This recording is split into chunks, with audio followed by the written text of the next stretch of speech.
নির্বাচনের একটি road map আসলে প্রকাশ করেছেন। আমরা মনে করছি এটা একটা ইতিবাচক ঘটনা। বিশেষ প্রথমত আজকে গণ-অভ্যুত্থানের 1 বছর পরিসমাপ্তির পরের দিন, অর্থাৎ 5 আগস্টের পরের দিন, আজকে 6 আগস্ট।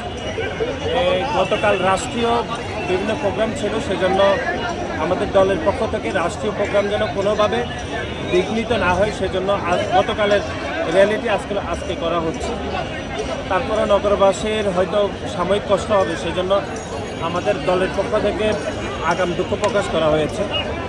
এখন আমরা মনে করি যে এই ছাত্র জনতার ঐতিহাসিক যে গণ-অভ্যুত্থান, এই গণ-অভ্যুত্থানের মাধ্যমে আগামী বাংলাদেশে যে একটা ইতিবাচক রাজনীতি শুরু হয়েছে, সেটি ভবিষ্যতে এর অগ্রযাত্রা হওয়া উচিত বলে আমরা মনে করি।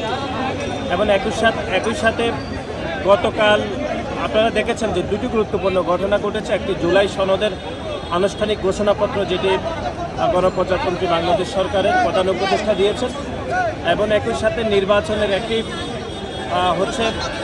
মোটামুটি একটি তারিখ না জানা গেলেও নির্বাচনের একটি রোড ম্যাপ আসলে প্রকাশ করেছেন। আর বাকিটি হয়তো নির্বাচন কমিশন থেকে প্রকাশ করা হবে।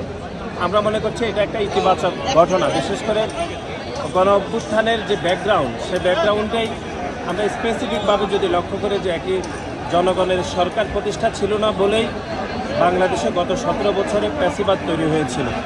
সেই প্যাসিবাদের পতন হয়েছে এবং সময় এসেছে যে আমাদের একটি জনগণের সরকার প্রতিষ্ঠা করার।